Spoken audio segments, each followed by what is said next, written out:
members of the BCS Primary Healthcare Specialist Group. They're going to be looking back at the impact of IT on primary healthcare, including presentations on the evolution of National Health Service computing and the Health Computing Archive held by the University of Lancaster.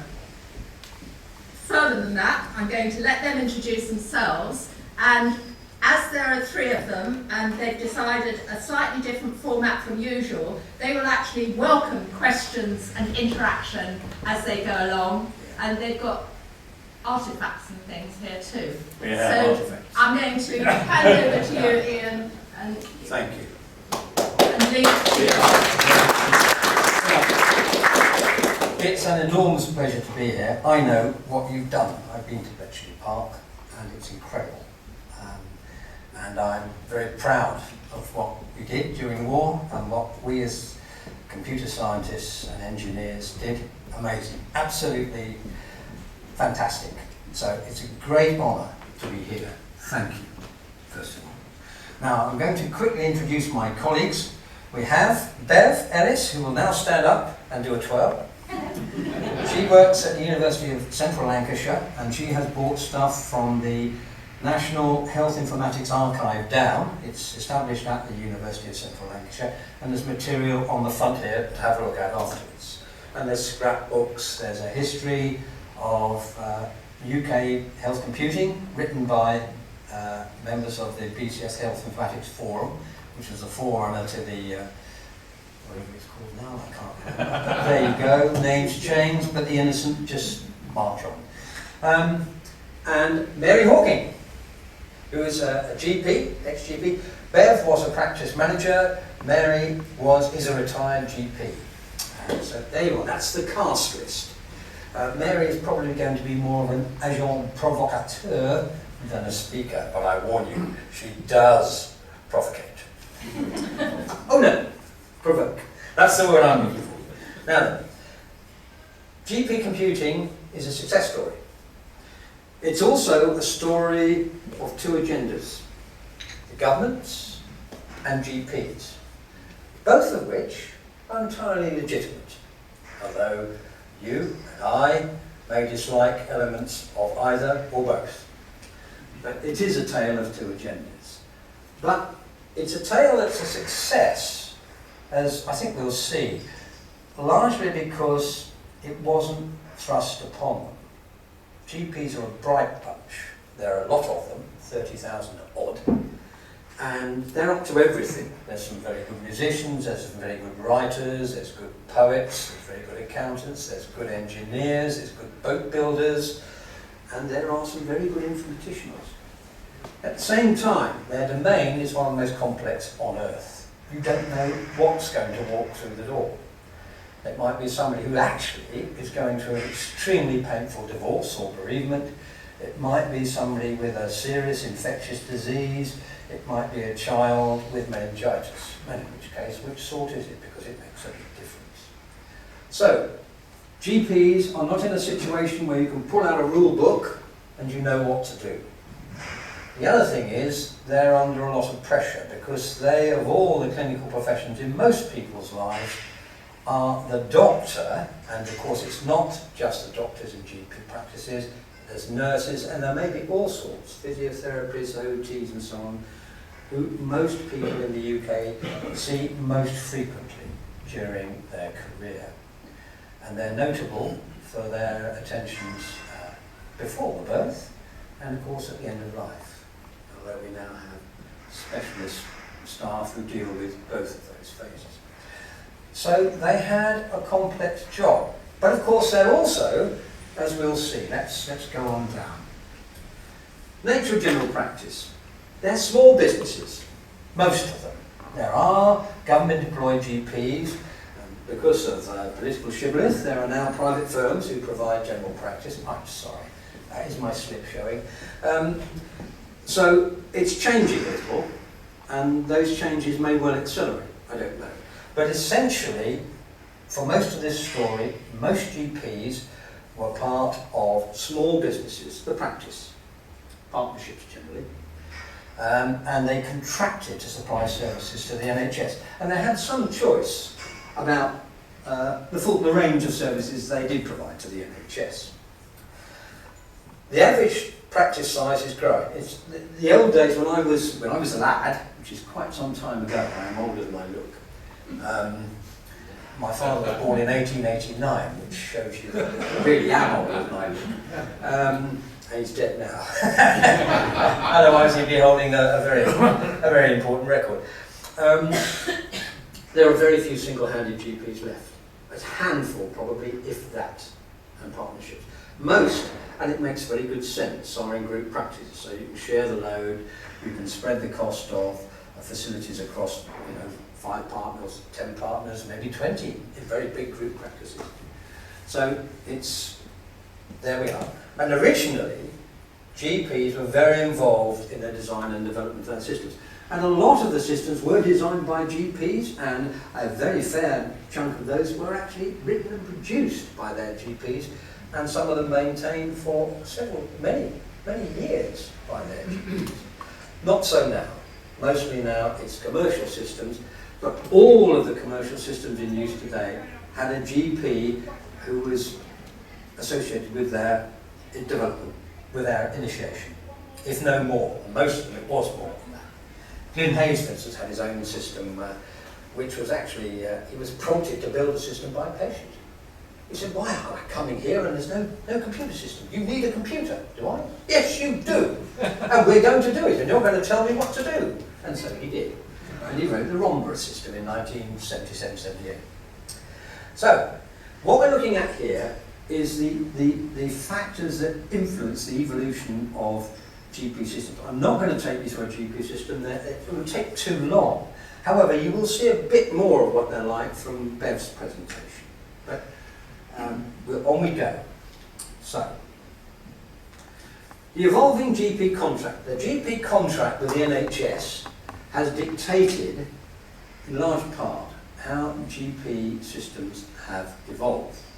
But at the same time, this isn't a business where the man has the tablets, top of the mountain, goes down the mountain, delivers them to the programmers, coders, whoever, the lesser mortals, and bingo, a new version of the system is born. Which isn't like that. It's been very, very iterative. However, what GP contract asks for has had a major influence on what GP systems do. So before 1989, there was no specific funding for computing in general practice. It just wasn't there. You could claim some expenses under your normal expenses arrangements, but otherwise you funded it yourself. And there were ways, because GPs are businesses, small businesses, which you could get the money back. And some people did, because certain items of service were paid for as a result of the 1967 GP contract. Vaccination and immunisation was paid for.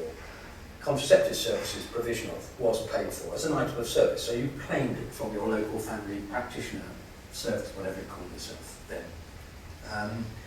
You could claim for taking cervical smears. A lot of the public health stuff you could claim for. So every time you took a smear, every time you provided an immunisation, you could make a claim. Now, computers helped you make sure that you did all the work that you could do that you could claim for. And that was quite a considerable amount. So that there are national schedules for vaccinations and immunisations. The computer knew that. It could keep track of that, and it could say, Baby P had his first dip-tep-perp immunisation, but he hasn't his second, and he's overdue. Do you want to do it? That sort of business. Then, having done the business, the computer resource could easily keep tally of what you've done, trot it up, work out the bill, and send the bill to your local family health service organisation. So computing was a very serious aid in A, making sure the work that the government wanted you to do got done. It produced reminders, it kept track of where you were. B, it helped you claim your rewards when you'd done it. And you could make quite an amount of money that way. I mean, Mary would give you some idea of what the figures were, but you could make useful income, and you could cover your computer costs. My old bus, because I developed one of the early GP systems as an engineer. I'm not a medic. I'm, in fact, if anything, a water engineer, But I did have a geography degree, so don't worry about that, it hasn't bothered me. And I'm still married, very happily, so it doesn't affect that sort of thing either. You could make, I worked for Update, and I developed one of the early GP systems, one of the first professionally engineered GP systems in 1977 to 81, and it became a commercial product. And it was quite popular in its day. And you could cover the cost of your system if you kept on top of the things that the government would pay you to do, the things I've mentioned. Now, and that's the way that went. But that meant, of course, that if you weren't good at that, you weren't going to cover your costs, and you were going to have to put the money up for a computer or develop one yourself. And there's evidence about that 200 or 300 GPs did just systems for their own practice. Didn't sell them. Might give it to a friend if they could be bothered with the support, because obviously support is essential, and probably more essential then than now. Don't know, not possible. So there's evidence that there were, we'll see later, there were a large number of systems around in 1990, but there were probably a couple of hundred others which were hand-built and never went further than the practice door, but did the business, or some of the business. Things changed in 1990, and that was Mr. Baker's. Mr. Baker's name? Kenneth Clark. Kenneth Clark, that's right, Kenneth. Our Kenneth.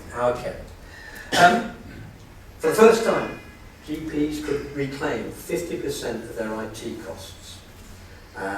They could still claim some under the old arrangements for expenses, but now they could properly say, it's cost me £10, I want me £5, please. Reimbursement was added for meeting service delivery targets, and the old item of service payments disappeared. Yeah, Mary? That's right, I think. And also, there was a thing introduced called fund holding. Now this was an attempt to try, you could see it wasn't going to work, but it was an attempt to cap the rising health expenditure by making GPs responsible for actually commissioning the services from other suppliers like hospitals, mental health hospitals, community health, that their patients needed. And they were given a budget to do it. You couldn't obviously do this as individual GPs because the central limit theorem said the costs of an individual practice would just be so variable from year to year, you couldn't budget for it. So you had to have a reasonable sized practice to do it. But that was fund holding, and it came well, it was in the 1990 contract. That was very important. Why? Well, reimbursement for meeting service delivery targets and fund holding, you couldn't do them without a computer. It was very difficult to do them. So again, we're looking at the practice as a small business.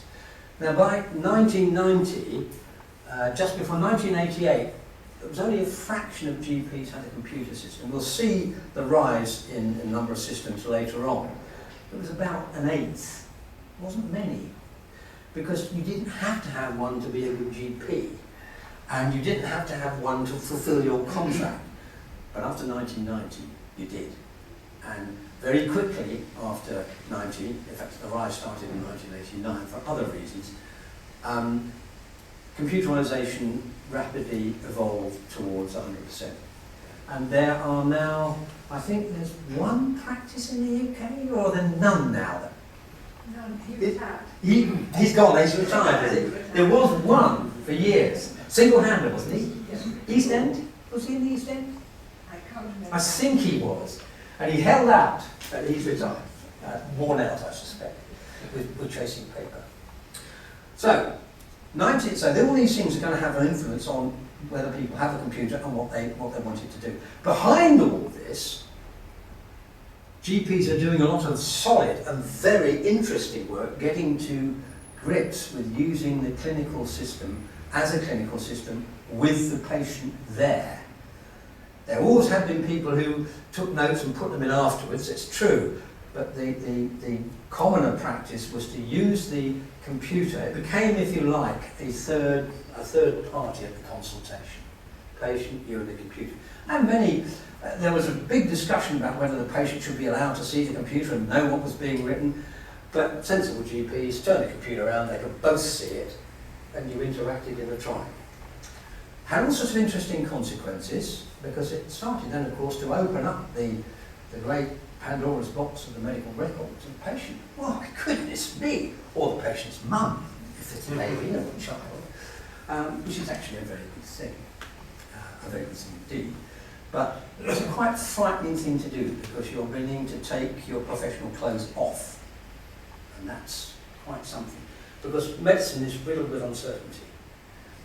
And if you don't let the patient into that secret, then your relationship is on a false footing. And the consequences can be actually quite dire, because both parties can have unreal expectations of what can be achieved, which is a recipe for disaster, and some very pleasant lawsuits. Well, fund holding came to an end in 1998, so one of the reasons for having and not every GP joined in fund holding. How many did? What percentage was a max? At its height. Right, 50% didn't. Because if you were to say, if you're in a small practice, you couldn't make it work, because your referral rate to other health services was, in the NHS, was just too variable. Now, in 2002, a very important thing happened. GPs were no longer obliged under contract to keep paper records. Gone. A Lloyd George envelope was now no longer God. You didn't have to fill it in. You didn't have to keep it in racks and racks and more racks. You could do it all on the computer if you wanted to do so. The only reason for retaining the envelopes and the racking was that a lot of the correspondence you got wasn't in digital form, it was in paper form, and that had to be kept somewhere. So, you know, and that still hasn't completely gone away, although it's dying fast.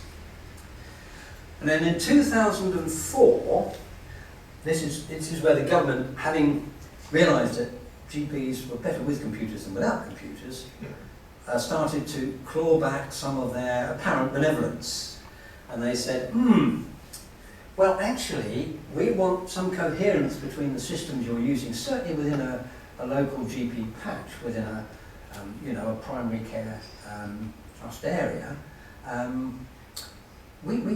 To do this, we think we should, for instance, a simple thought, have all the GPs using the same GP system, so that they can send data to us, we can send things to them, and it's easy. We don't have to worry about sending it to System A, and then he's using System B, and he's using System C.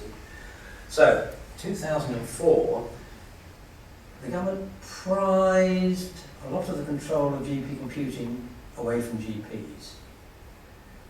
Now, this is interesting. They're entitled to do so, and the government, computing in general practice, has to relate to the government agenda. If you don't do that, you're living in cloud cuckoo land. But it did change the way things worked. And it pushed the users and their suppliers apart. Don't forget, a lot of GPs are involved in the supplier organisations still. One of my best friends, David Stables, was one of the directors of one of the biggest GP system suppliers. So, the only thing that helped to mitigate that was GP system suppliers had very active user groups, and they didn't shut up. And they had good relationships, sometimes, usually, with their supplier firms. Sometimes they didn't, but they made a difference and they had an impact. But we'll talk more about that later on. Now, any questions so far? Ian, you haven't mentioned the effect of awarding contracts to local service providers under the national programme. No, I'm coming back. That's next. It's further on. Okay. You're absolutely right. Now, requirements for accreditation. Obviously, if you want GP systems to talk to GP systems, if you want patient records to be transferable from one GP system to another when the patient moves, then you need some interoperability. In fact, you need a lot of interoperability, because health is, certainly in a hospital, health is essentially, most initial hospital systems made their points and reputations on being efficient communication systems rather than being clinical systems. because the problem of communications in something as large and diverse, with as rapidly turning over on a day, as well as, you know, career basis, as staff, as a hospital, communication is really a very major requirement. And it could be poor sometimes. It could be good, but it was an effort. But GP systems also, the government decided that, yeah, they wanted something for their 50% other than efficient general practice. So they introduced a thing called requirements for accreditation, which was introduced about 1991 onwards. I worked for the NHS Information Management Group at that time, and I worked on material which helped create the first version of the requirements for accreditation. And it started off, and so the suppliers, it was negotiated with suppliers and the JGITC, I think, although initially it probably wasn't. It was later on. The Joint GPIT Committee, which is part of an organ of the BMA and the RCGP, they started to standardise. And the standards became richer year by year. And the requirements were decided generally after the thing got off the ground by the DH after consultation with the BMA and RCGP, but it was the DH who made the decisions. And sometimes they were popular, and sometimes they weren't. It was a necessary process. It had to happen. You couldn't have baby. There's too much, patients go through too many clinicians, healthcare providers' hands. Communication is essential, and some degree of standardisation is very important. So that was one aim of our RFA, was to encourage standardisation. E.g. interoperability, e.g. standard message formats, standard data representations, and standard terminologies. And here, the NHS has been in the forefront of computer work on standard terminologies. So we're now about to implement next year in general practice a compositional terminology, a full compositional terminology, supported by description logic, called SNOMED CT, SNOMED Clinical Terms, which is a joint development of the US and the UK. It's very comprehensive. It has a formal underpinning, although there are gaps in that underpinning, but it does have a formal underpinning. It has at the moment about 150,000 concepts in it and many more terms. And of course you can assemble terms because it's compositional by putting terms together. So you can get the concept left together with the concept ulnar, and you can then talk about a particular sub-part of the ulnar which is fractured. And you can put it together as, fractured whatnot of the left ulnar. Bingo, there you are. Bit of a problem when it comes to data input, because it's not how we speak. So on input you want bundled terms, you want pre-composed terms, but of course there are millions of them. Millions, you can't have a thesaurus with all of those in. On searches you want all the discrimination offered to you by a compositional scheme. So these very elegant compositional schemes like SNOMED have great advantages, but they're also a bit of a pain to implement. It's okay if you can narrow the context down so that you can pre-compose the terms and offer them to the user and say, pick, what you want is one of these. But if you're actually starting with a blank canvas, it's a bummer. And you start with a blank canvas when you have a patient in front of you and they're telling you their history and you're trying to code it on the spot. No. That's a tough call. You don't know what they're going to say. They're not going to use medical terminology. So you've got to do a translation into your jargon. Then you've got to represent it in compositional terms. Whoa! Not difficult. It's difficult. It's a real challenge. Now, there are mechanisms coming along which will actually attempt to do the encoding for you into terminologies of a composite. But it's early days yet. So medicine's right up there at the front of terminology processing and use, because it has to be. Because when you want the data out, you want the maximum granularity of concepts so you can retrieve what you want. You don't want to miss things. If you're doing trawls for clinical purposes, for patient benefit, for benefit of specific patients, you don't want to miss things.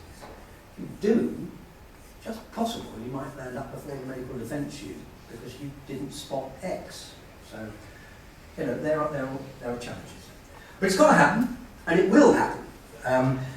But there's a lot of water to go under that bridge. And then the other thing that was encouraged was the system, the functionality and facilities in the systems had to converge. The government wanted certain things for the GP to provide certain data, and so they would insist on functionality to do X being common. It didn't matter how you coded it, as long as it produced the end result. And in some cases, the how was as important as the what.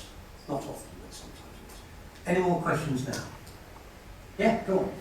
Am I right in thinking you're only talking about England, but Scotland, Wales, Northern Ireland have... I'm going to restrict it to England. I am going to say something about Scotland because they adopted a different model for getting a GP system, which had great advantages to begin with, but later told its own death knell. And I want to talk about that because it's important. It shows that what initially, in Scotland, they actually chose a particular GP system, GPAS, developed by Dr. Ferguson, which actually had a small foothold in England at one time. It was involved with a free scheme where computers were given out by a pharmaceutical company, Steve Geigy, in return for data coming back. Now, it was a good system. And the Scots were very pleased because 90% of the practices in Scotland, more I think, used GPAS. So it was very easy for the centre and for the area health boards in Scotland to communicate with their practices. It was the same practice, it was the same system. The trouble was it didn't evolve fast enough. For a kick-off, it took time to get to a multi-user state, and then its facilities lagged because there was no commercial push.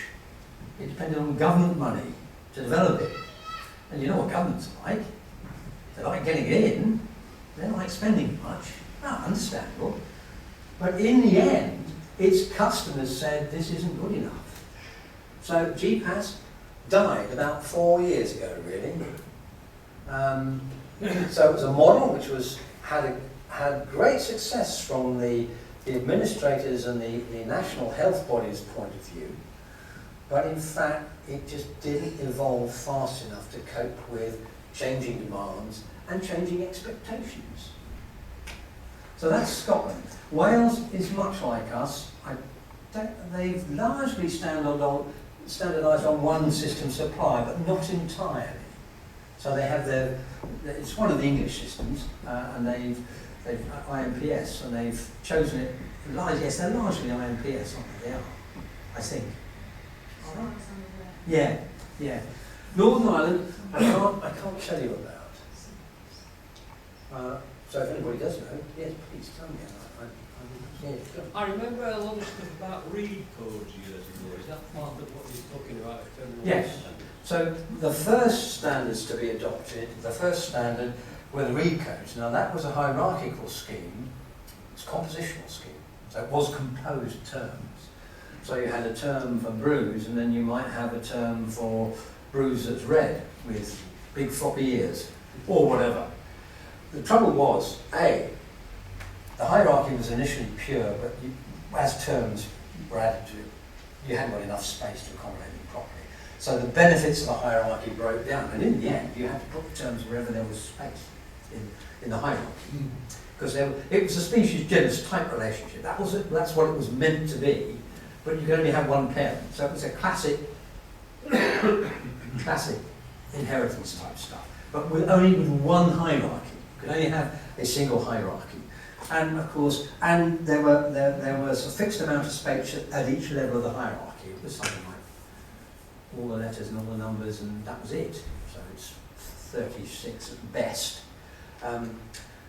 And some, as you do work in an area, for instance HIV, new, 1970, didn't really exist. Did actually, but nobody knew much about it. And then of course a whole load of variation of HIV, because it was speciated into subspecies. Where are you going to put this stuff? Well, there was an element to do with infectious diseases, but these things quickly fill up. So by the time you keep adding new terms, because he originally based it on ICD 9, which was a classification which was meant for reporting mortality originally and disease, not for use in clinical records as such. That was its purpose. So it had a different emphasis from a system that would have been created if your main purpose was to actually record patient information rather than statistics. So it lasted, it went through 2 versions. Then there was a Read version 1, Read version 2. Read version 2 were both standards. They were bought by the NHS from Dr. Reed in 1990. I forgot the man who signed the contract. It was at Brighton. It was published. That's right, Ray Rogers. Version 2 of the Read codes was on exactly the same principle, but some things were cleaned up and there were a lot more terms in it. Then Read produced, or the NHS, the Centre for Coding and Classification, produced clinical terms version 3, and that was totally different. That was compositional. That became one of the contributors to SNOMED CT. That was truly compositional. You could have multiple hierarchies, so you could have something that was both in the hierarchical terms, and you could establish this, a viral disease and an infectious disease. And infectious diseases, all of them are not viral, and vice versa.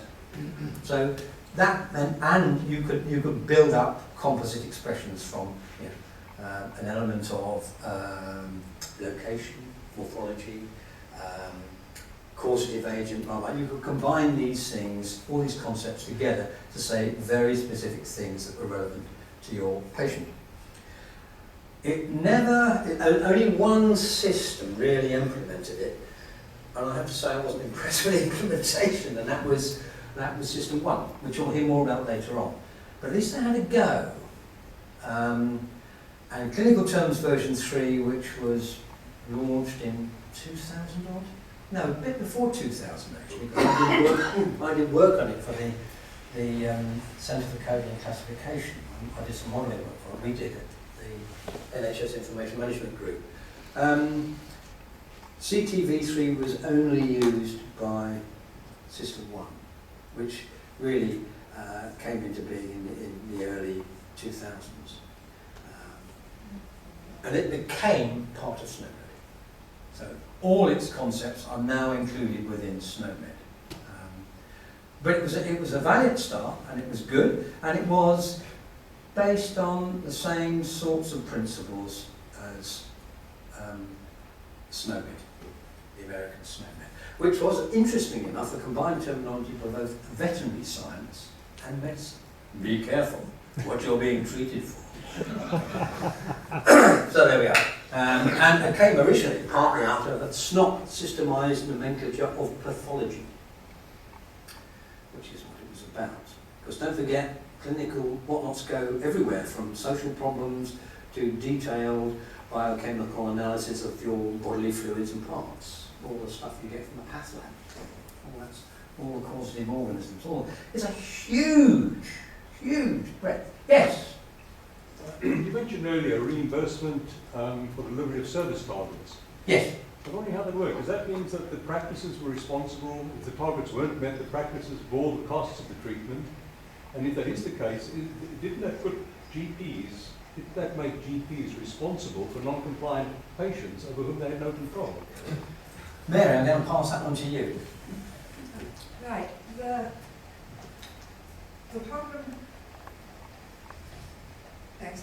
The way it was set up was that you had 2 levels of, you had your targets. So you knew how many children in the correct age group were registered with the practice.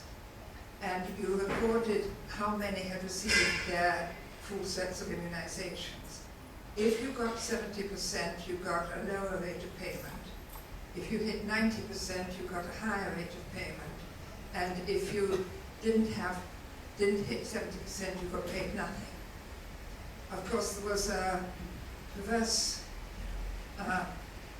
incentive. If you were in a population, like a good many of the population where the turnover of patients was extremely high. So that you might, if you're turning over a third of your patients every year.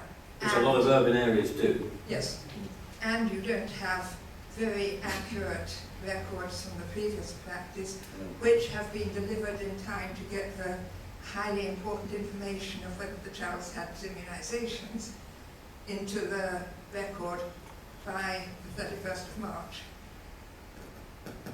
You can end up with a situation where, frankly, financially, it isn't worth immunizing anyone. But that's the way the system worked. So previously, every time you gave a child an immunization, you put in an item of service claim, and you got paid for it. Under the 1990 contract, if you didn't get 70%, you didn't get paid anything. And it's got more complicated because they keep adding different immunizations into the normal schedule. Is it fair to say that this puts GPs under impossible pressure when the patients are non-compliant? Yes, well, there's no exceptions for informed dissent in immunization targets. No, it's a public health priority, and the notion is that you should have all of them. And hence, if you remember the big rows about the multiple measles stuff and the research and autism and all that good stuff, which turned out to be not established, but it caused a huge variation in people's willingness to come forward. And of course, if GPs were thereby losing income, people didn't come forward, and they couldn't get to 70%. It was a different approach. You can understand why. It's not unreasonable, but it does make certain assumptions about behaviours, which, as you quite rightly say, they're not true. Because patients aren't dummies. You know, GPs pull the strings and it happens. No, it doesn't work like that at all. And we'll discover a little bit more about that in a more serious context later on when we talk about information governance, because there's been that balloon is still up, and in fact, if anything, it's getting bigger and higher. Now, but the trouble with the RFA, well, one of the problems with RFA is that GPs and their system suppliers increasingly became concerned that RFA was monopolising system development resources. Because originally user groups were one of the major sources, not the only one, of course. GPs, commercial system suppliers, have their own ideas about how to do things. But the user groups made major inputs with their wish lists and so on, and they were a very good source of ideas for new developments. And RFA was starting to crowd them off the page, and still does to a degree. Because some of the RFA things are difficult. For instance, exchanging a GP patient record from one practice to another practice using a different system is an art. And there are some things you have to do manually. Not many. And there's quite a few things you have to check manually to make sure the process is working. And the process has had a lot of high caliber resource associated with its development. But it's tricky, especially when your data structures vary from one practice to another. And what one practice means by Apple is not the same as what this practice means by Apple. And it doesn't have a concept in its system for your concept of Apple. You're in trouble. It's difficult. You have to do manual things. So these are good real world problems. You're dealing with, at the end of the day, in a fully comprehensive GP record. Many are not. Many are very scanned. You're dealing with a narrative. This medicine is a social business. It has every dimension possible that a human being can have associated with it. Social, clinical, the works.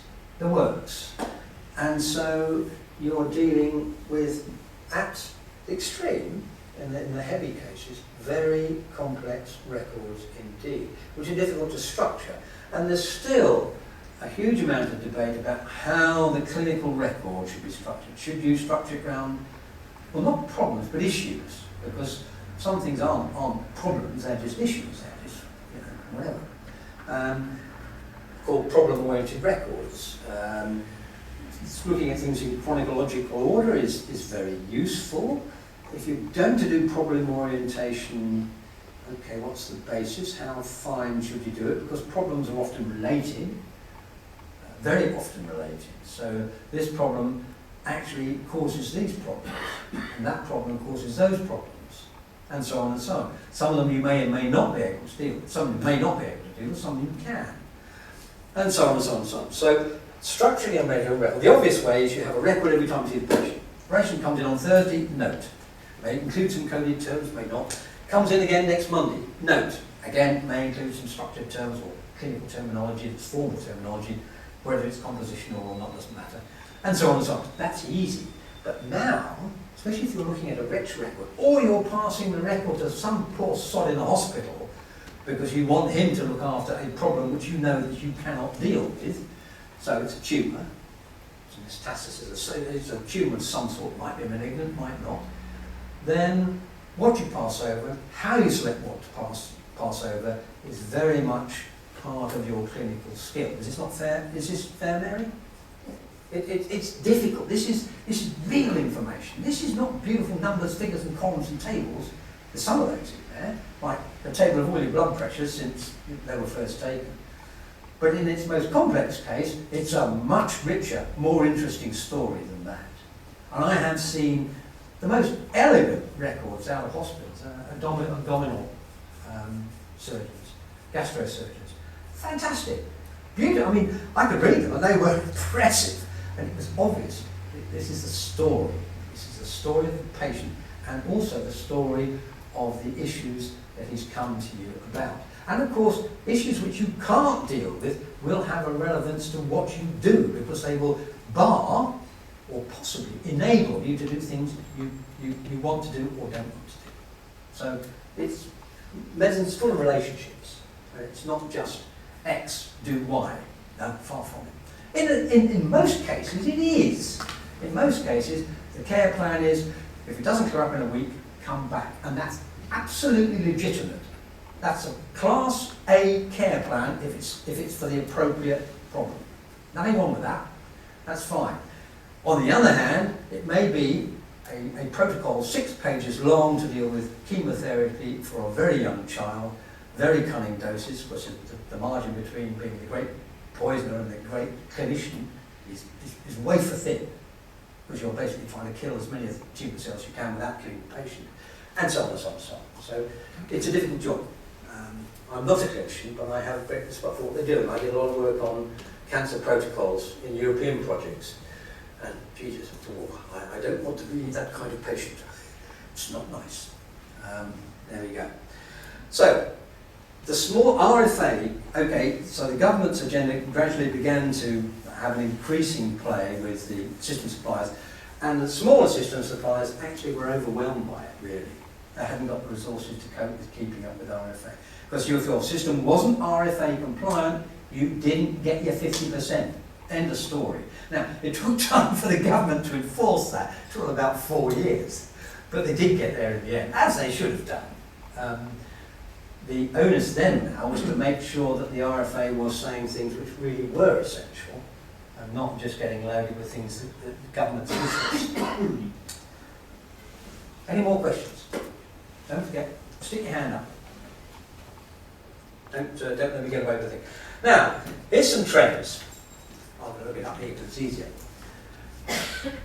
So there we are, 1980. My update system was not involved in those 5, but it was involved in the systems in 1982. And you can see these are about commercial systems, commercial suppliers. We don't know how many homegrown systems that went outside the practice of the world, but we suspect from some survey work it's about 200. And as you can see, there's 1989, 1993. The huge growth was after the 1990 contract. Although there were some special measures here to do with one of the leading suppliers, which led to some of that jump.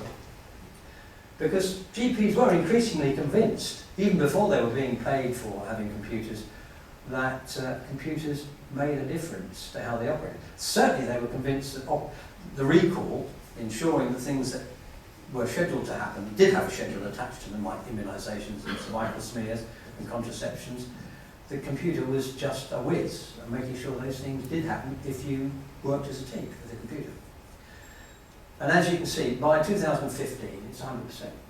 You couldn't run a general practice now. You couldn't get the payment for quality outcomes framework payments without a computer. It's just not.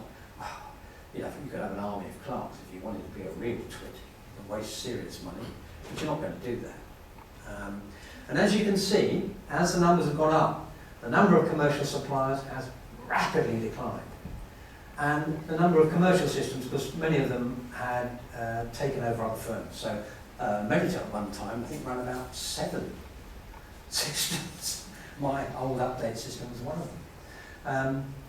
It's dwindled, and we're now down to, there are basically 3 large system suppliers in England. And the same 3 appear in Scotland and Wales, or in Wales it's really only 1. There may be different versions of the same system about, certainly in the case of EMIS there are, but you can see things have changed enormously. And now, I don't think there's a GP, it's taken for granted. It's like a pencil, and like a pen. You wouldn't do business without them. Fine. And at the same time, there's one area where we've still got major problems. It's a proven fact that GPs cannot possibly keep up with the explosion in knowledge that's going on. Now, that knowledge takes quite a long time to be reflected in therapeutical measures. So, to a degree, it's throttled by the pharmaceutical industry and the other medical products industry because they can't absorb all of it either. And of course, they've got a motive to produce a product people want and make money out of it. So, that's an issue which has dogged computer development, system development in the NHS, general practice in particular, for some years. And one of the answers to that was to develop guidelines for things. So guidelines for diabetic care, guidelines for acute renal failure, often that ends up in hospital, so it's out of your remit. Guidelines for maternity care, guidelines for certain of the common subspecies of maternity care, special cases. The trouble with protocols is they're all about single conditions, or most of them are. And sooner or later, you get a person who's on this protocol, but he also actually should be on that protocol. And he's also obese, and he's also an alcoholic. So there's a whole load of interaction between the protocols, which means that you cannot use any individual protocol at all. You have to start with a patient and say, well, I can't do that because of that. So what do I do? Do I quit the protocol? Do I handcraft an individual specific treatment plan, care plan for this person? Well, that's a good thing to do anyway, but it can, in serious cases, take some time, and medical knowledge has got riddled with holes. It's huge. It's not the sort of thing you do on your own life for a complex problem, especially if the margin between, being a great therapist and being a great poisoner is very small. So how we present knowledge, the relevant knowledge, oh yes, what a wonderful word relevant is. The relevant knowledge at the relevant time to the appropriate clinician is an art form, and we haven't cracked that one yet. There have been various attempts to do it, all valid, because you've got to try lots of things. Experimentation is the lifeblood of the game, but there's no one answer to it yet. Any questions? Right? Yes? Good. Back in the 80s, computers, such as you have listed up here, were mainframes, huge mainframes. Yes. Full of room this size. Yes. I can't see a GP in practice having one. Well, I'll tell you a story. Next slide, please. Sorry about that. When I first started producing Update, I got sponsorship from Philips. I worked for John Ashford, Professor of OR at Exeter University, a man who I have huge affection for. He was a very good boss, and he was very far-sighted, and he's also very funny. The Department of Health were terrified of him, which is why they gave him so many grants. they were trying to stuff his mouth with gold. He was a wonderful man. So we got sponsorship from Philips. And I said, well, what are you going to mount this on? Because what we'd originally started developing the system for with John Priest, Dr. John Priest, who did the first interactive real-time GP system with IBM in 1970. And he had an IBM 2250 terminal on his desk connected to the data centre in Croydon. And he kept 1,700 patient records, men's patient records in his practice, because he was, I think, single-handed. In Whipton Road, Exeter. Pinnock Road, Exeter. I know his practice quite well because he worked with him up there as well. And he did that, which was great.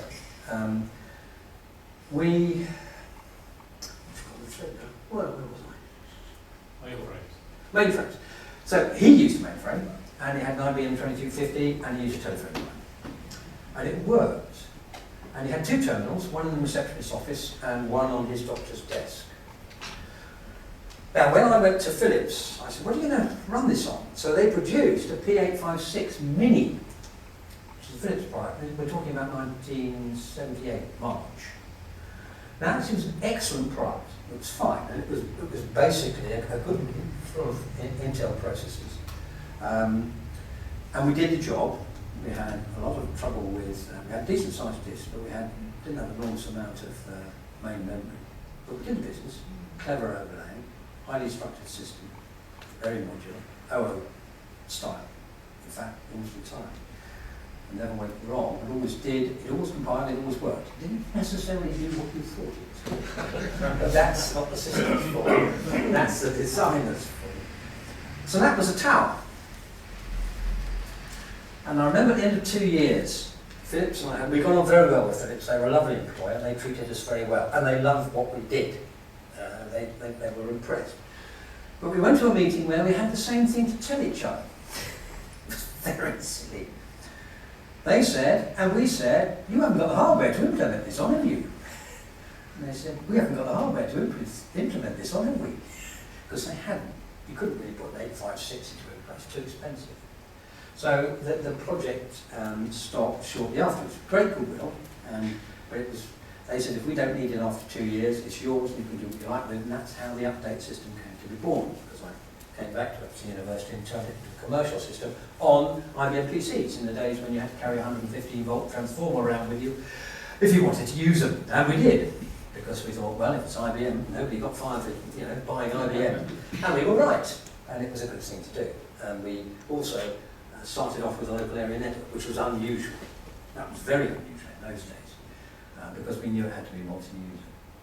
So, you're quite right. And the Exeter system, which was a fantastic piece of work, actually, kicked off the whole business kicked off in about 69, 70, I think, in Exeter, when they decided they would have a patient record which covered 2 hospitals in Exeter, so Royal Devon and Exeter and the Princess Elizabeth Orthopaedic, and 2 sizable health centres, one in Ottery St Mary and one in Mount Pleasant, of which I was at the time a patient, which is interesting. Fantastic concept, and they did it. The problem that ultimately destroyed it, although it wasn't the fact it didn't work, it did work. It was getting the agreement of the clinicians that they could see each other's records. It was hard work. There was a lot of dispute about that. And in the end, it split. And part of it became the Exeter system, which was a commercial system, which had, I don't know how many customers it had at peak, but it had quite a few. And it was a good system. It ran originally on PP11s. And then the other bit became the RD&E hospital system, which sort of withered on the vine, which is a real shame. I don't know why that happened. Because this was happening in 75, the whole lot was up and operational, and it was operational for several years. It was associated with the Department of Health NHS experimental programme, which you'll hear more about from Bev, which was a wonderful thing. but the DH never knew what to do with the results. The British are great. I mean, they took the bull by the horns. They said, yeah, this is important. We need to do something about this. And that was genuine. And they did. Because one or two hospitals, like the London, had done a lot of heavy lifting on hospital systems and were doing good work, and did good work. And they were computerised for most of their existence from 73 onwards, increasingly comprehensive. But they didn't know what to do with the experimental program, so it split up, and the extra system became just a GP system run on PDP systems, which didn't have to be in practice. I don't know whether in the end they were. Kevin here? No, that's a shame, because he knows, he was involved with this. I don't think they were at the PDP level for in practice. I think it was always remote. But it worked, and it worked very well. And I knew Bradshaw Smith at Ottery St Mary very well.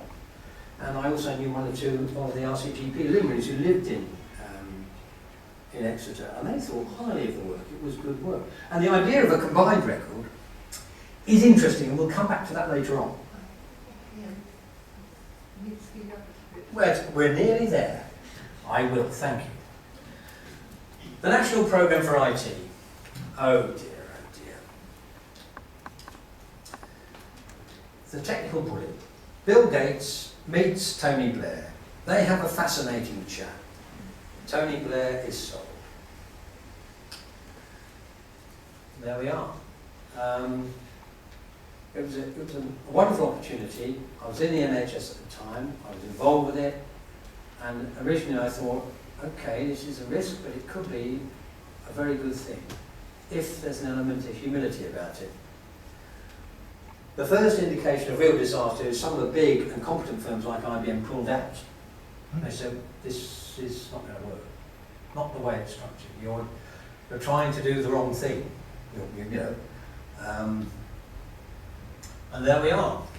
Ruthless standardisation, including for comprehensive clinical messaging, which is one of the benefits that did come out of it. That one was worth it, and it's still a benefit. Introduction of a limited number of new systems to replace, fill gaps, including 2 new GP systems, more than not. Introduction of a National Care Record Service to ensure that blah, blah, blah. That never happened. Partly because the concept of the record has always been seen as a clinician, or at best, and certainly in some places, a clinical team's view, in other words, a working unit's view of the patient. It isn't free-for-all, it isn't for everybody. It's you and your colleagues' view of this problem or these problems in this organisation.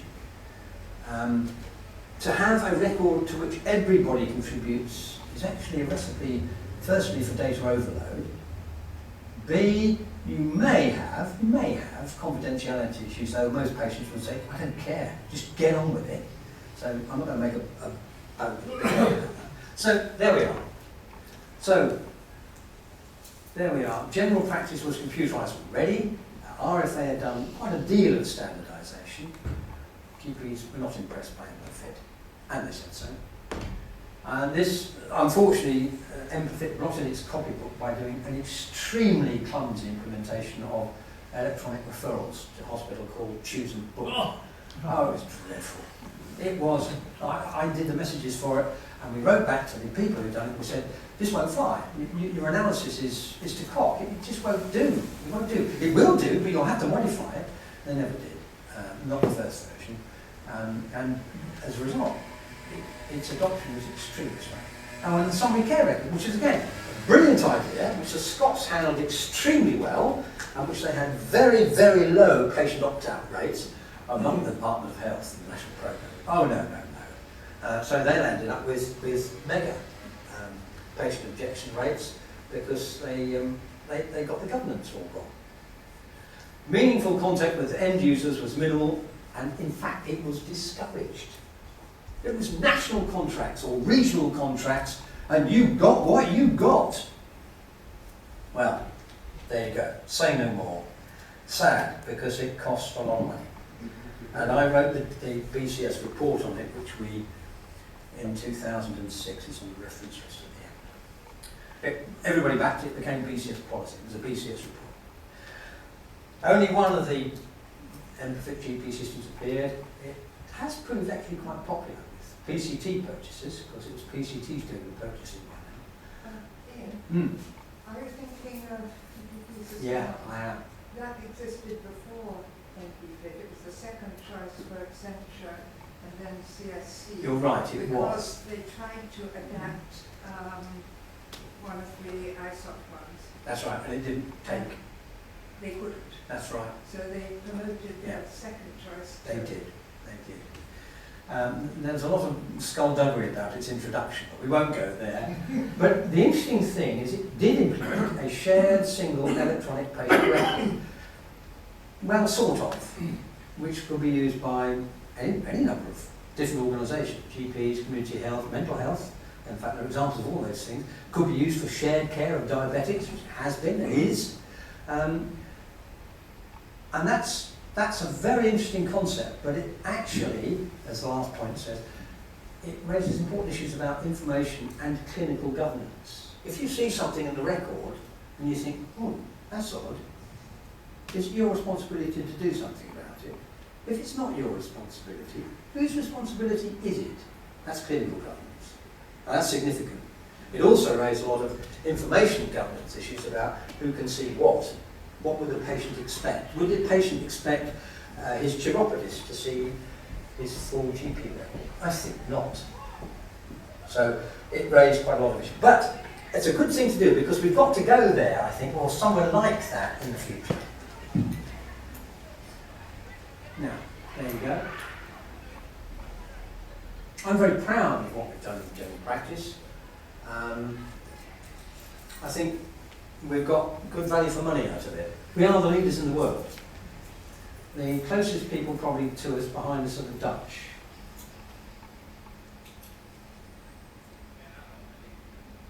But, yeah, the reason for success, I think it's true. GPIT is continual proof that there is no such thing as an IT system. There are only business systems, business in the broadest sense, not just financial, that use IT. Now, on the last slide, that's the references. And we've got two of them here. The way forward for NHS Health Informatics is on the BCS website. If you Google that, you will find it. It's still there. It was published in 2006. And thank you. Any more questions?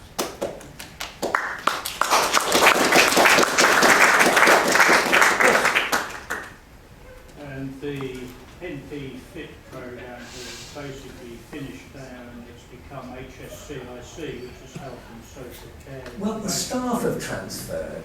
Some of the programs got with it. Yeah. The booze and chuck system, as we called it, has all been rewritten because it was based on Cerner's Millennium and it's now been completely rewritten, so it belongs to HSCIC now. Yes, it does. And is called electronic referral. It is, and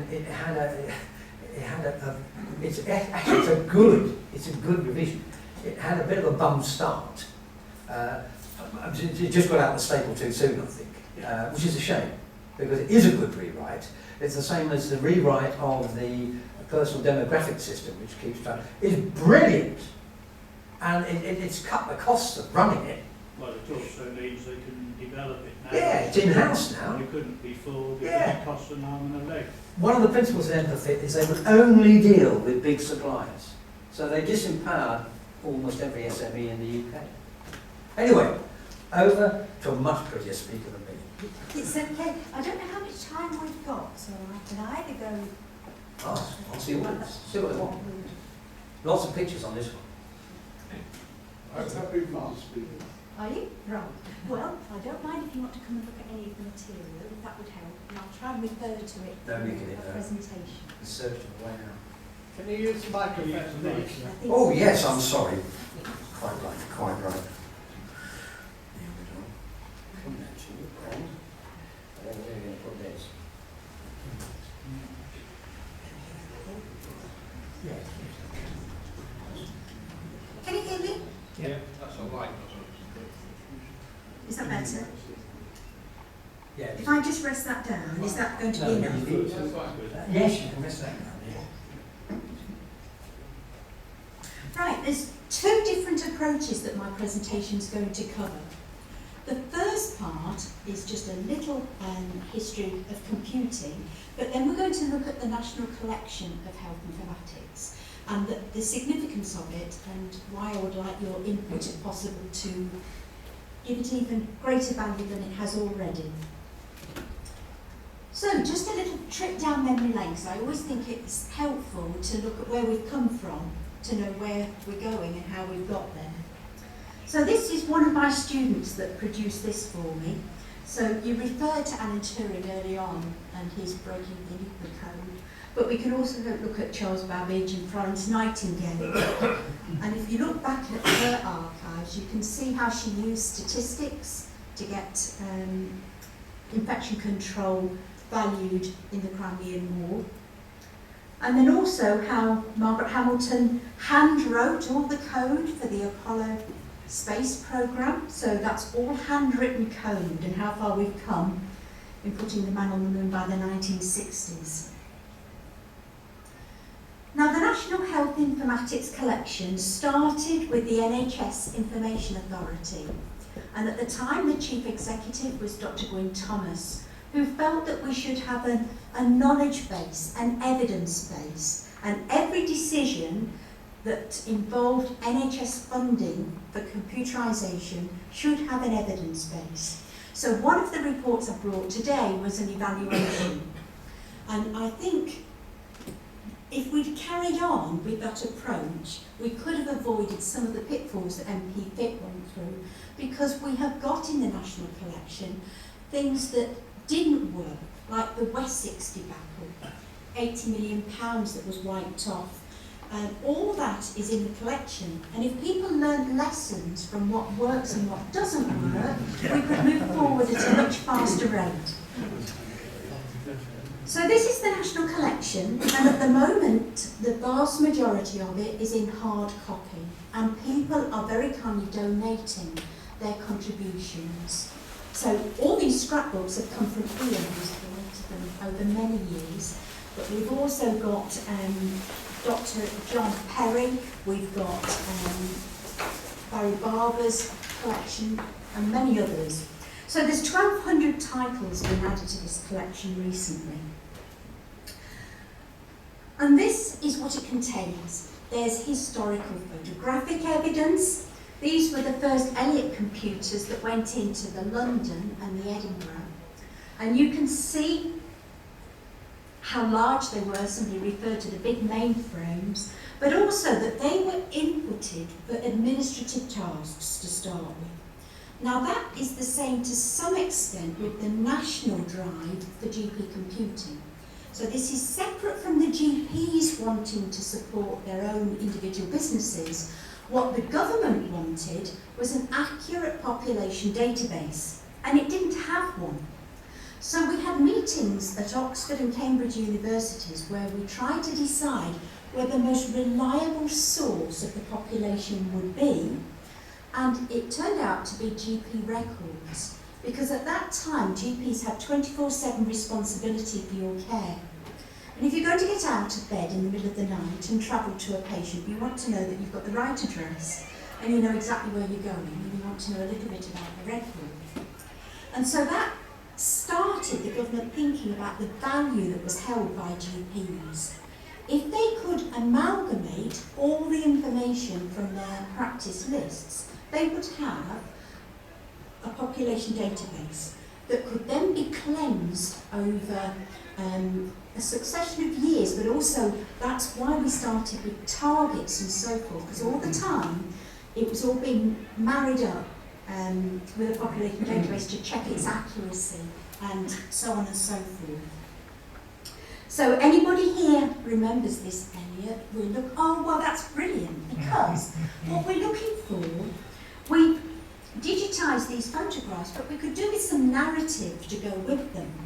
So if anybody is willing to just write a little paragraph about the history of these early computers, it would add value to people who are going to look in the future back at these.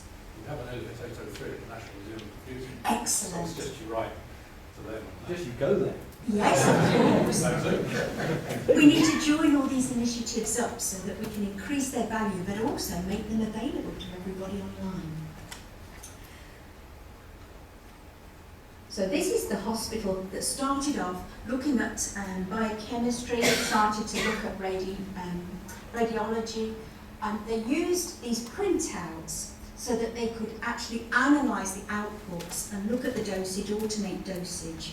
So along with administrative processes, they were also trying to automate very repetitive tasks that we're not very good at as humans, but computers are exceedingly good at if the program is accurate.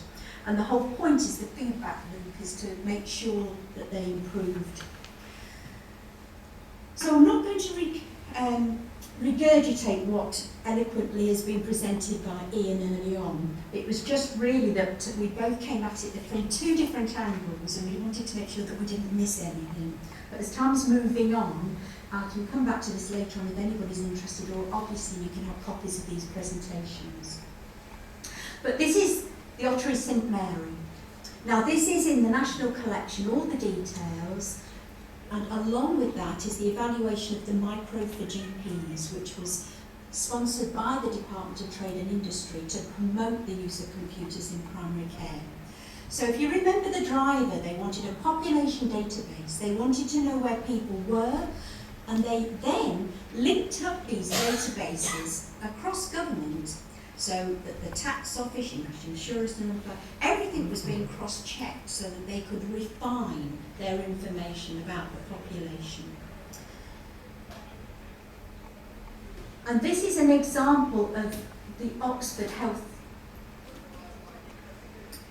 Dr. John Perry, I don't know if any of you are aware of him, but he's very influential in the primary healthcare group in that he left a legacy. He worked in Oxford and in Cambridge, and he designed the Oxford Health System, and he also started to automate things like prescriptions. And he has donated his archive, the late John Perry now, but his widow donated everything, and there is a prize every year that recognises an outstanding contribution to primary care computing, and that's sponsored by his legacy. He in fact developed the first set of GP-specific codes, the Oxmids, which yes. were released in '75 and were adopted by one of the major GP system suppliers who survived today, although they've been dropped for some while. Yes, I'll come on to that. So you had Dr. Reed, who developed his coding system, and you had John Perry, who developed in Oxford his coding system, but they were both based on ICD-8, which was a classification of diseases. So that's how they started. Mary's smiling because we've got that right now, haven't we, the ICD? And excuse the quality of this slide, but this is one from the NHSIA archives. And I think it's interesting to look at how terminologies, classifications, nomenclatures have grown to represent the needs of the end user in clinical terms. So that's where SNOP and SNOMED came from, and I'm going to whiz through these because of time, because I'm going to put it up graphically.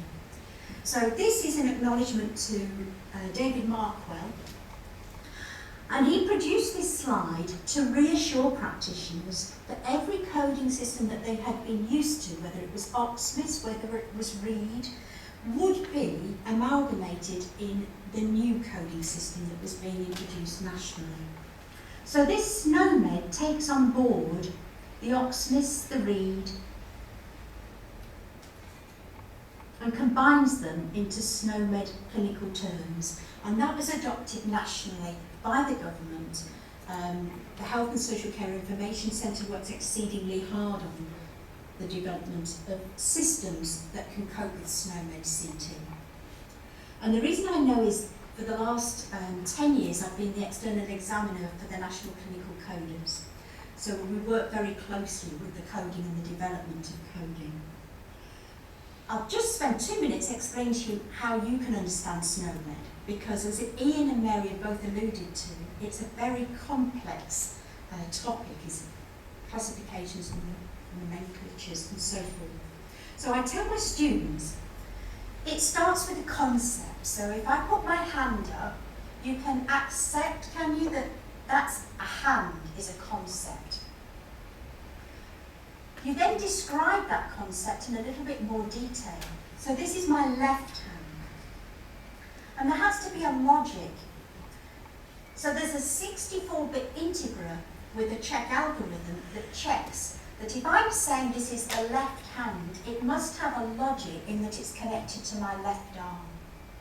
And you can see how interesting this is. So if you're building systems for operating theatres, so on and so forth, you have got this logic following through. So concept, hand, a description gives it a greater richness in terms of the left hand, and then there is a logic. You cannot have a left hand attached to the right arm, is the logic. Or you put it in certainly on incorrectly, I suppose. The codings, I know. So, some of these drivers, the government wanted more control over its population. It wanted to know a lot more about us. And it felt that one way was to have the UK online as the driving force. So you'll have noticed at the same time there's all these initiatives in primary care that DVLA went online, that your tax returns were coming online, and so on and so forth. At the same time, the government was trying to get more user involvement because the user is also the taxpayer, and in publicly funded services, you're the people that provide the resource. So it was driving all the time this need to have user involvement.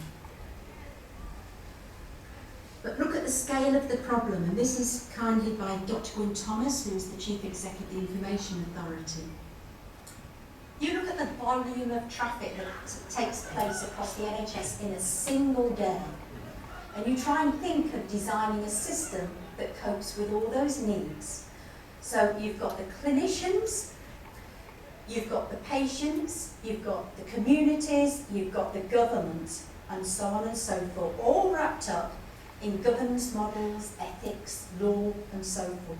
And you can start to see some of the complexities that are dealt with on a daily basis. So this is the size of the problem.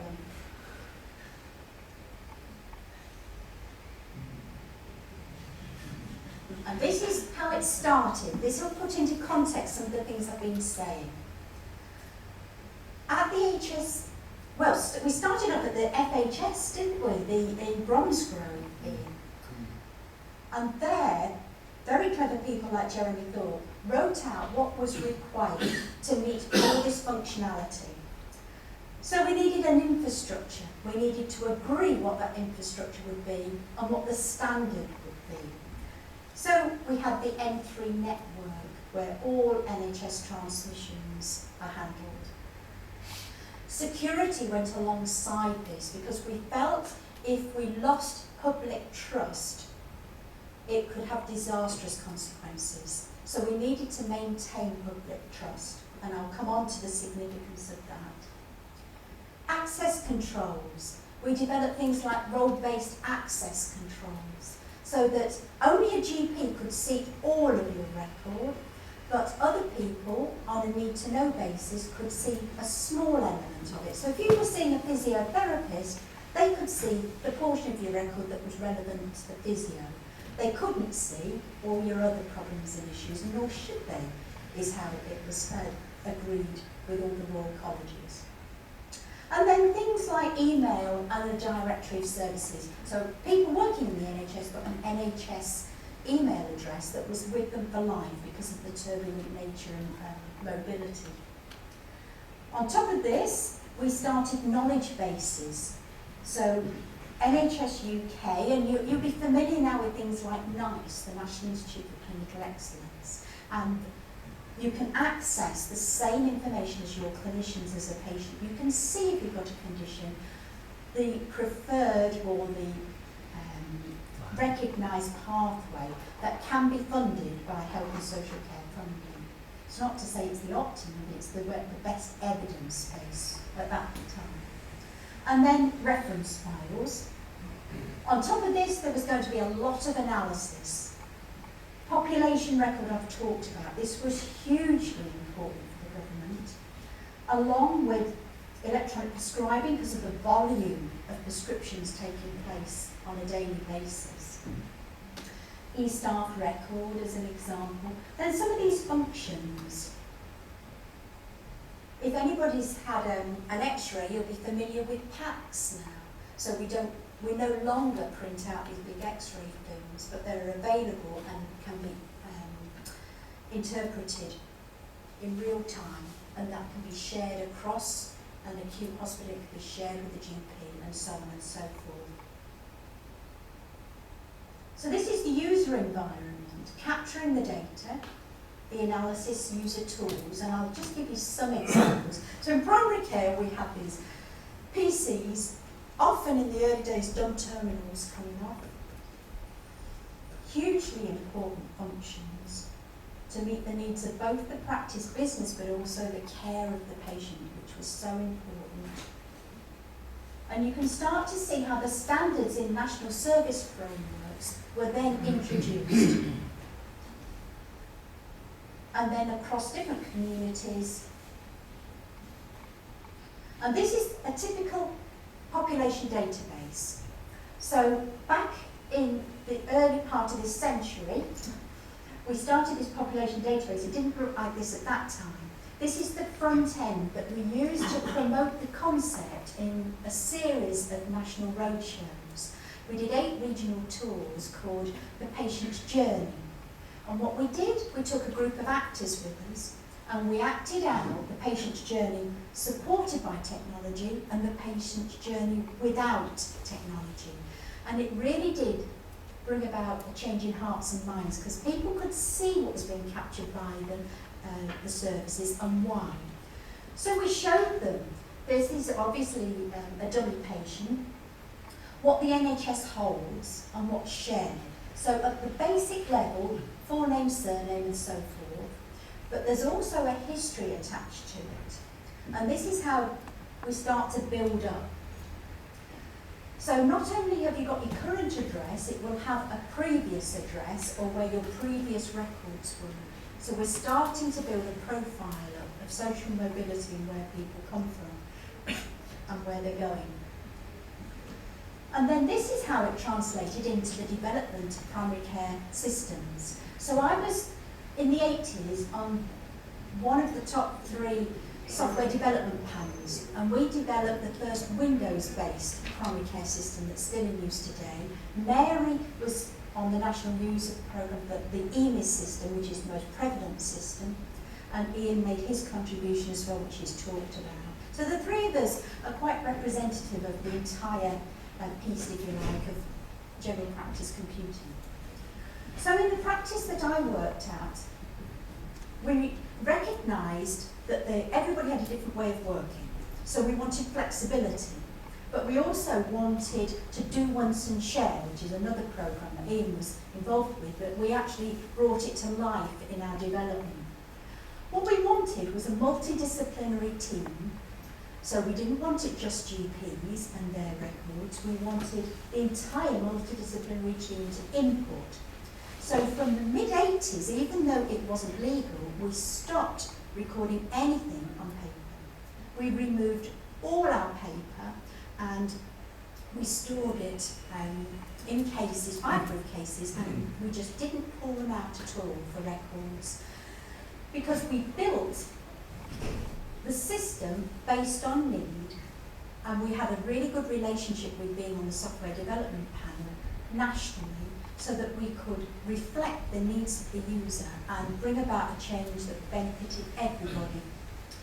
So for example, along the left-hand side were all the problems that you might come across, but then you could flag up things like an incomplete immunisation, flag up important things like an allergy, and then you could use graphics to make it really prominent. So you could have a post-it note in the top right-hand corner, because doctors missed having that little aide-memoire that they could just write. So if you went to the doctors when I first started in the 70s, they might have written down that you were going to visit your daughter somewhere, and the next time you'd come in, the doctor would just see his aide-memoire, and and say, how was your trip to your daughter? And you think, my goodness, he's got a good memory. And they missed that with computers. They missed having that little memory jog, if you like, as to the context of that patient. Bearing in mind that most GPs at this time had 2,000 patients on an individual list size, and practices were amalgamating 5, 6, 7 partners. So our practice was 11,000. You can't possibly retain the context of every single one of those. So we used things like post-it notes, and we started to build a system that reflected the needs of the users. And because of our links in the coding, what we did, we hid behind the language that people understood and comprehended, a code. So every time they clicked on something, it automatically coded into the record the right code, because we were the experts in coding, we felt at the time, on the national user group and the system development. We also married up with the Information Authority at the time to make sure that we were all agreeing what were the codes. So when the National Service Frameworks were published, each one of them was published with a health informatics strategy which included the codes that you should use. When we started out, it really was so complex. A simple thing like prescribing aspirin for coronary heart disease prevention. There were 14 different types of recording. You could have had aspirin as an analgesic, 300 milligrams, or you could have had it 75 milligrams as a preventive or antiplatelet to thin the blood. It could be enteric coated, it could be bought over the counter, so on and so forth, 14 different types. So you imagine that with a multidisciplinary team, then across a community, and you start to see the problems we have with data quality. What we proposed with this development, that we were going to standardise data capture, and we were going to let the patients see what we were recording and make it meaningful. Patients don't understand SNOMED. They don't want to see a 64-bit integral with a check algorithm on the end describing what's happened to them. They want to have language that's meaningful to them. So we tried to simplify it.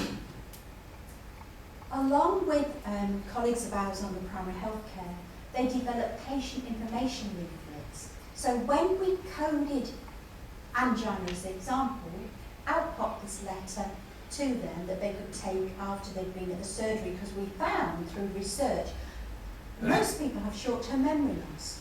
You have 7 minutes to 15 minutes with a GP. They give you a lot of information, how to comply, how to manage your condition, and we found that the patients would leave the surgery, they wouldn't take the medication, they wouldn't do the regime, and so on and so forth.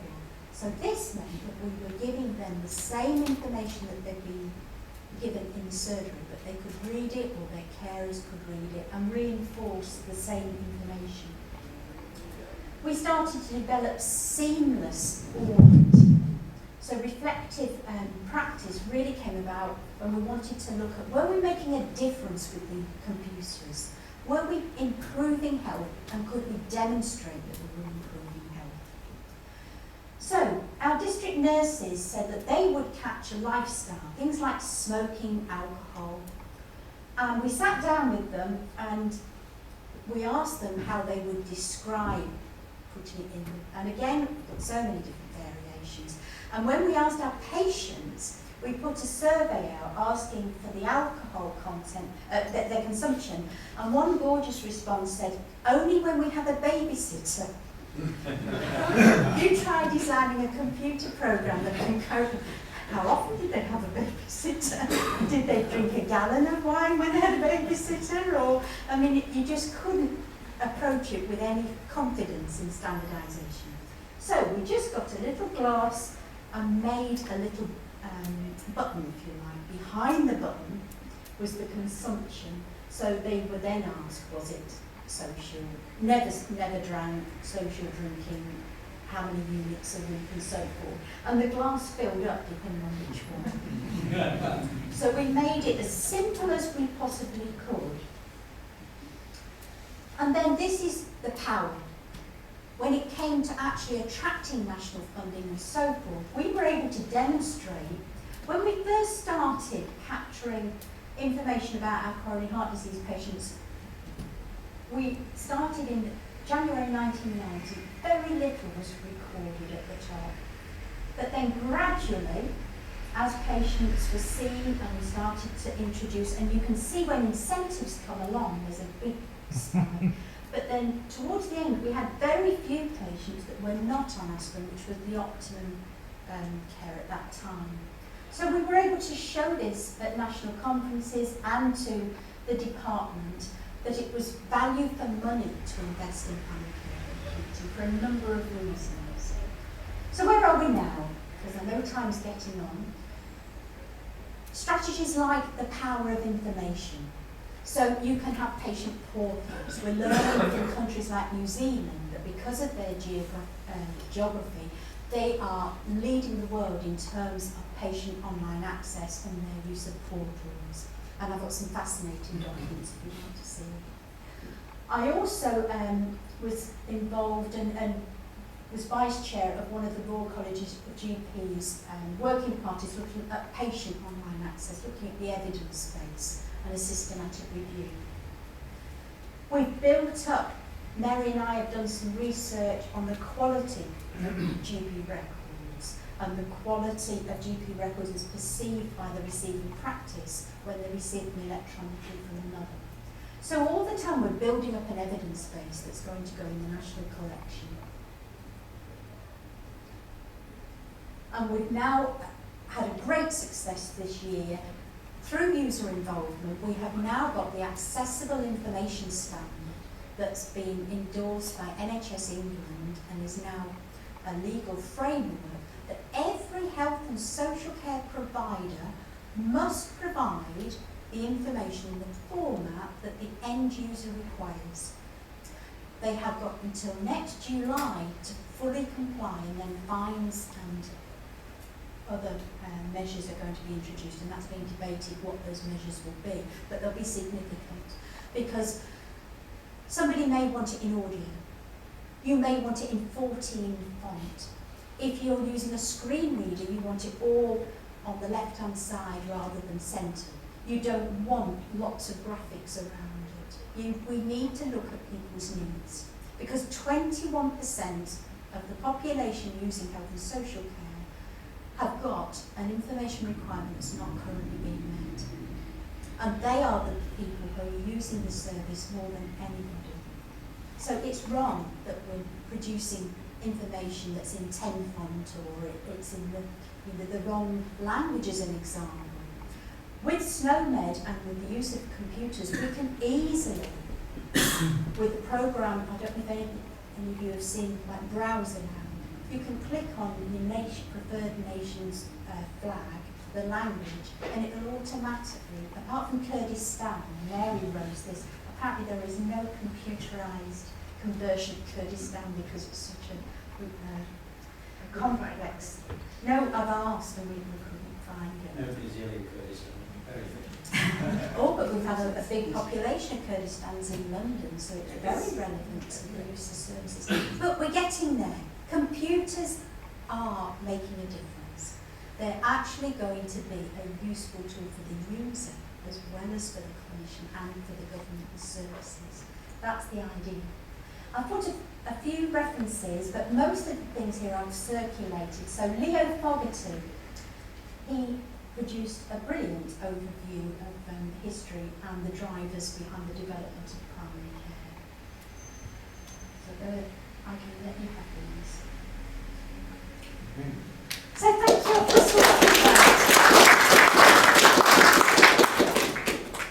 and that's thanks to Ian being so detailed at the beginning. There's no point duplicating things.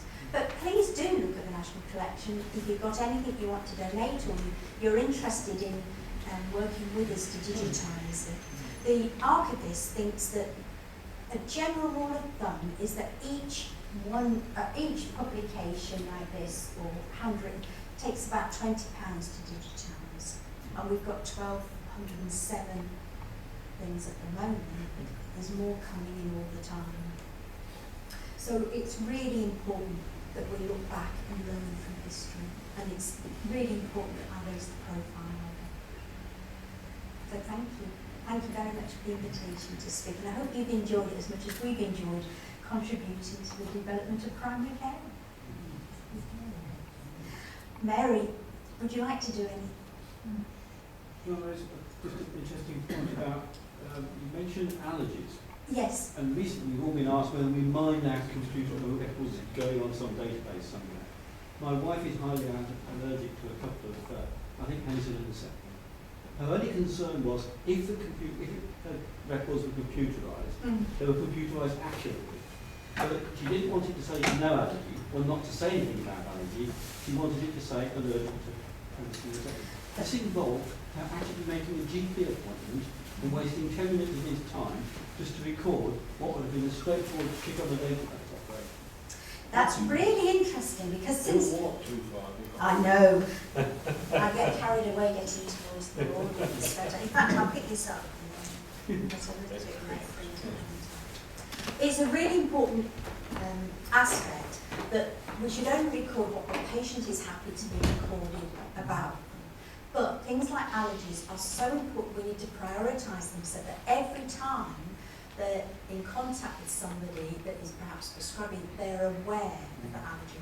So we can have it flagged up, but the patients since 1988 have had the right to look at your own records and agree that they are an accurate reflection. And yet, in my experience, out of a practice of 11,000 I managed, only 4 people in 20 years ever asked to look at their records. How many here have looked at their own records? You see it when you go. And you're an informed audience. But you're quite right. The GP has a responsibility to work with the patient to say, this is how we could record it, this is how we're going to prioritise it, and do you agree with that going on your record? The other interesting question is, should patients be allowed to put things into the record? And if we do, is there a question of quality and assurance that needs to be sought? When it comes to allergies, there's also a terminology problem, because what you have in READ code and I think CTV3 is an adverse reaction. And you link that to a substance or a non-medical substance within the system. Now, an adverse reaction from the GP point of view just means that you're not going to prescribe that again. So, for instance, a lot of people have stomach pain when they take erythromycin. You're not allergic to it, but you don't want to prescribe it because the patient will be back the next day saying, I told you I can't take erythromycin. On the other hand, if they end up in hospital and need it IV, then there's absolutely no reason why they shouldn't have it. So the type of reaction, the anaphylactic reaction, is not distinguished from the adverse reaction. And if your wife isn't wearing a MediAlert bracelet, she ought to be. I think she's borderline between those two. She comes out as a nasty mess if she has all these things, but she's been to hospital as a consequence. But it's not like being beastly that really knocks you out. Yeah.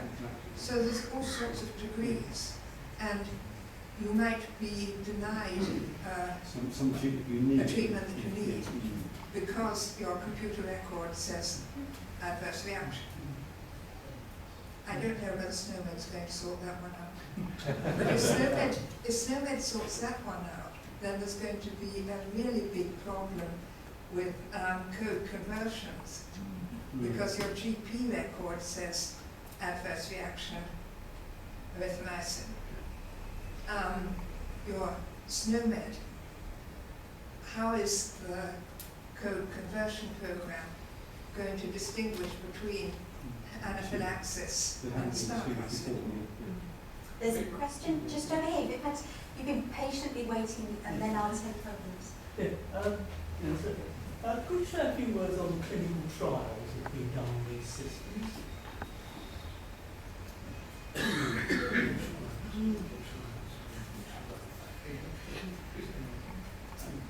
very few formal clinical trials have been done on assisted suffering. No, where the clinical input came in right at the beginning, when we talked about GPs starting off with computerising their own practice, there was an incentive that was sponsored by the pharmaceutical companies.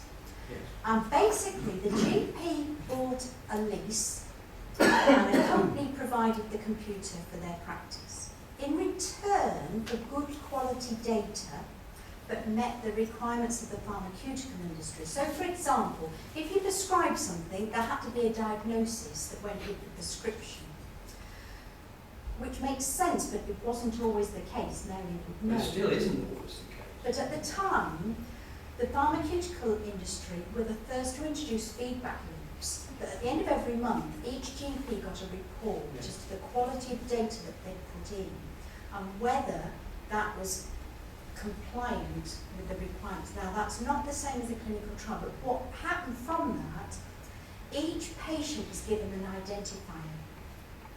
Because the NHS number didn't come in early on. There were 28 different types of NHS number just in England without the Scottish Crime number.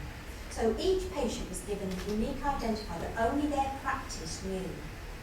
So if they were signed up to a clinical trial, perhaps under a consultant, the pharmaceutical company could write to the practice and ask for information about that patient's records, but they wouldn't be allowed the record.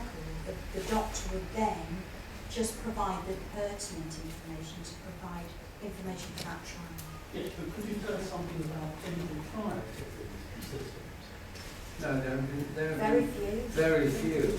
I'm just trying to... So what, you've got no evidence that they actually benefit? What do you mean by clinical Well, the trials? sort of thing we did at King's back in 1968. Yes, under Professor Anderson. Well, I think it was before Anderson. in fact. Right. Yeah. No, very few. The only thing I can think of, there have been some clinical trials assisted by computers into which use implementations of various protocols. But again, they're not really evaluations of the computer system, they're evaluations of protocols. The question of, the introduction of computers into primary care was really a business need. And you've got a whole lot more information, but nobody has taken a whole practice or a random sample of a clinical system, of having their records recorded in a GP clinical system in order to run a clinical trial of some long-term objective. If you assume that applying the national service frameworks in diabetes or whatever is beneficial for patients, then you're going to, a computer will certainly assist the practice in knowing what the patient hasn't had and ensuring that they get that service. I'm not sure how you would design a clinical trial. Well, you follow what we did in King's in 1968. Yes, you'd have to have a probably control cohort, treatment cohort. No, you use But brains. you It's don't been have to markedly have a active. Well, It's been business. the other thing is, of course, strictly speaking now, under the European Directive EC something 84, you could class, and probably should class, a practice computer system as a medical device. Now, under those conditions, I think you are obliged to do rather more to assess its properties and to prove its properties than would otherwise be the case. Now, no, this hasn't hit anybody. It hasn't hit anybody across the head yet. Whether there's an EU exemption for existing computer systems or GP computer systems in general, I do not know. So it's a very fair question. We have got evaluations, Yeah, but not clinical not the trials. same. No, not clinical trials. You wouldn't find the Cochrane people accepting those sorts of results, no. You do. And there's a lot of questions. Go on. You've asked a lot about well, you've said a lot about clinical aspects, but running practice, the thing that most affects patients is actually getting appointments and scheduling appointments. How successful are these systems in helping the GPs make the best use of their available capacity? Well, very interesting. There's a lot of work going on this. Being able to book an appointment is now a desired characteristic of the GP system. The government says so.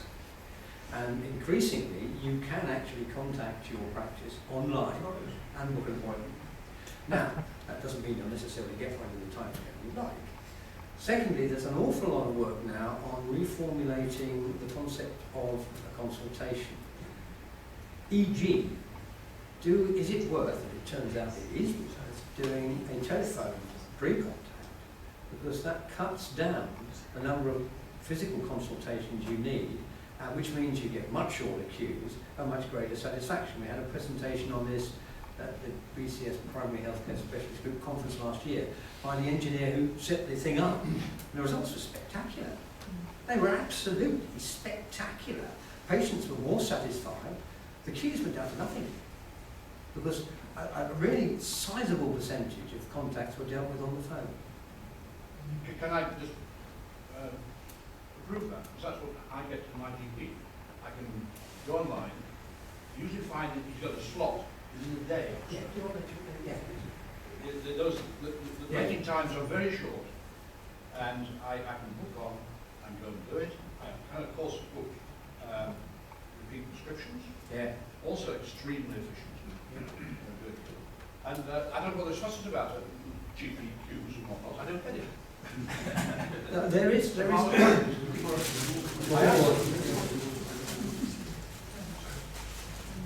Next, more question. There is a problem there that the patients with access to online services are privileged over patients who are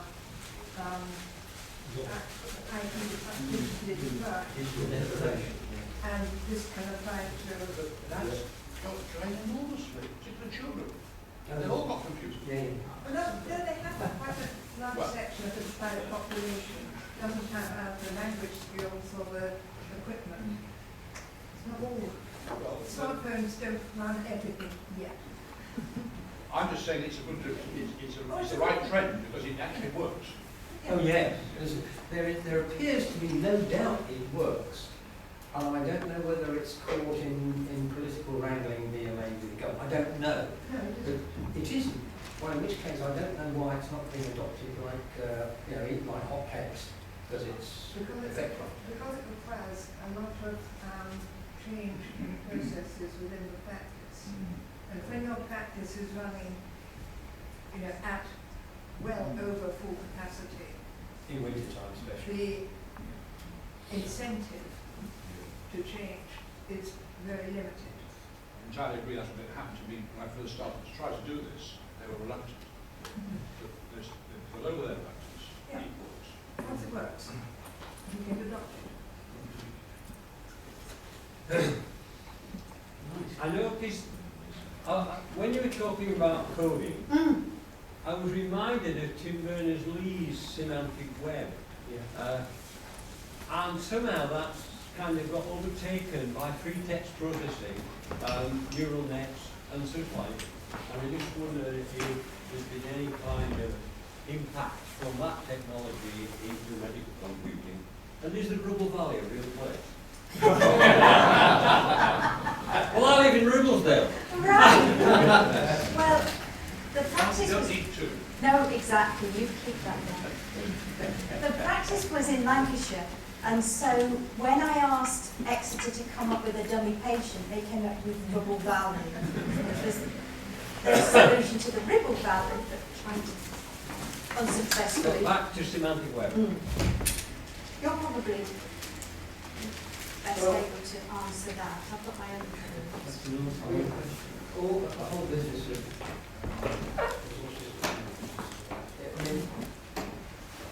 you always go back to talk to this description of objects, things like that, which are play. But I've got the the difficulty, I think, is the interface between the person who produces the utterance and the machine, and that's not easy. I know that at one time, at least two companies, and I know one of them can do it, but I know people concerned, and they're top class, was able to actually take the text and turn it into formally coded language with a very high degree of success, but it was a high degree. It's like so many things, it's the last 5%, which is really difficult. One of the classic problems is negation. I mean, he hasn't got this, because lots of diagnosis of differential. I've looked at the patient, he hasn't got this, and he hasn't got that, and that's important to say, because it cuts out a whole load of work being repeated. And it's what's the way to say no? Are there any more questions? Because I realise that we've gone slightly over the time that you allowed us. So thank you ever so much for your participation and patience as well. We hope you found it interesting. Thank you very much for asking us and giving us the Thank you very much for your time. Enjoyed it. Thank you very much, Ian, Bev and Mary. It's been really interesting to hear from your evident knowledge and experience of the development and the reasons, and it affects us all, obviously. So thank you very much indeed.